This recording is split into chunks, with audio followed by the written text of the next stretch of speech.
L'Afrique, continent qui couvre environ 6% de la surface terrestre, est le siège de la longévité au pouvoir.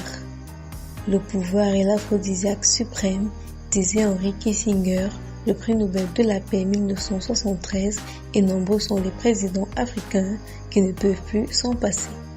Arrivés à la tête de leur pays par coup d'État ou par élection dite démocratique, voici un échantillon de ces dirigeants africains qui ont passé plus de 20 ans au pouvoir. La suite juste après le générique.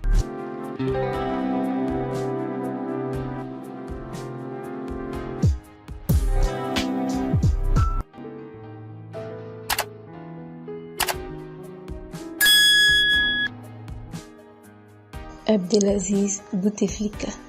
L'ex-président algérien ouvre ce classement. Décédé le 17 septembre 2021, le feu Abdelaziz Bouteflika a occupé de nombreux postes au sein du gouvernement algérien. Abdelaziz Bouteflika est élu en 1999, candidat du Front de Libération Nationale et sera réélu en 2004, 2009 puis 2014. Il renonce à un 5e mandat en 2019 dans le but d'apaiser les tensions qui ont lieu dans son pays à cette époque. Omar el-Béchir. Militaire de formation, Omar el-Béchir a fait ses armes à l'académie militaire du Caire. Il servira les intérêts égyptiens durant la guerre de Kippour en 1973, avant d'être chargé de diriger les militaires soudanais contre l'armée de libération du Soudan. Il accède au pouvoir après le coup d'État militaire de 1989 et dissout la plupart des instances politiques.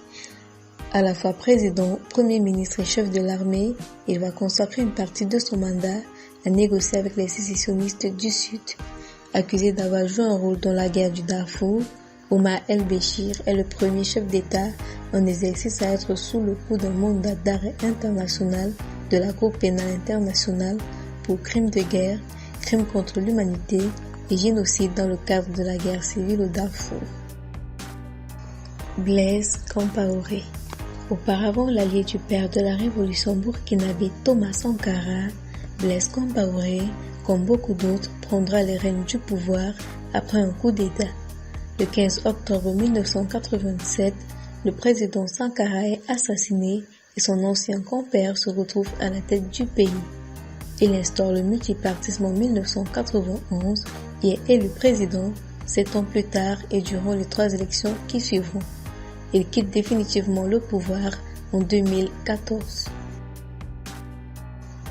Issaïa Afwerki. Militant de l'indépendance érythréenne face à l'Éthiopie, il ne va obtenir gain de cause qu'en mai 1993. Au pouvoir depuis 28 ans, il exerce sur l'appareil d'État un pouvoir absolu qui constitue une dictature. Il a depuis l'indépendance instauré un régime au parti unique sans élection présidentielle ni liberté de la presse, emprisonnant ainsi systématiquement tous ceux qui s'opposent à son pouvoir. Idriss Déby Itno, avec 30 ans au pouvoir. Décédé le 20 avril 2021 à N'Djamena, Idriss Déby Itno chasse du pouvoir Hissène Habré avec l'appui de la France, le 2 décembre 1990, un homme qui l'avait aidé à gravir les échelons au sein des forces armées. Officiellement président de la République tchadienne le 28 août 1991, Idriss Déby Itno va instaurer le multipartisme. Robert Mugabe.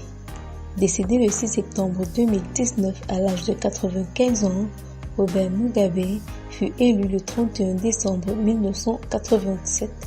Après avoir été Premier ministre de 1980 à 1987, il a depuis plongé le Zimbabwe dans une dictature.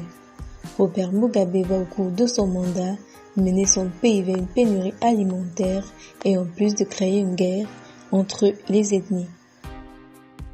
Yoweri Museveni.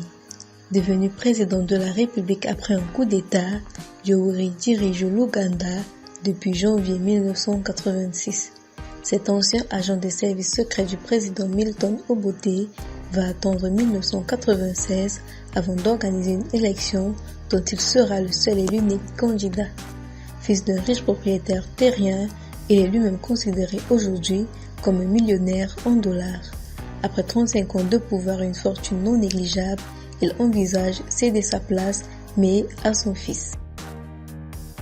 José Eduardo dos Santos, ancien ingénieur du pétrole et rebelle marxiste, il a milité contre les colons portugais et est parvenu à se hisser au sommet de ce pays par désignation après la mort d'Agostinho Neto, le 10 septembre 1979. Avec 38 ans de règne à la tête de l'Angola, José Eduardo dos Santos a fait savoir qu'il pourrait ne pas se présenter au scrutin de 2017 pour des raisons médicales. Il a ainsi achevé son mandat en 2017. Paul Biya, avec 39 ans de règne. Âgé de 88 ans, Paul Biya, le deuxième président du Cameroun, a succédé à Amadou Ahidjo le 6 novembre 1982 après la démission de ce dernier. Paul Biya est approché au palais d'Etoudi depuis 39 ans. Grâce à la levée de l'imitation de mandat en 2008 et à l'opposition qui peine à se rassembler autour d'une candidature unique, le président de la République camerounaise semble se diriger vers une présidence à vie. À la première place de ce classement, on retrouve le président de la Guinée équatoriale, Teodoro Obiang Nguema. Arrivé au pouvoir le 3 août 1979, après avoir renversé son oncle Francisco Macias Nguema, cela fait plus de 40 ans qu'il dirige ce pays. Âgé aujourd'hui de 79 ans, cet ancien militaire n'est pas prêt de céder sa place. Il continue de diriger son pays d'une main de fer. Il est actuellement le plus ancien président en exercice dans le monde. C'était là les présidents africains qui ont mis le plus long au pouvoir. N'hésitez surtout pas à me laisser en commentaire lequel vous a impressionné. À très bientôt pour une nouvelle vidéo.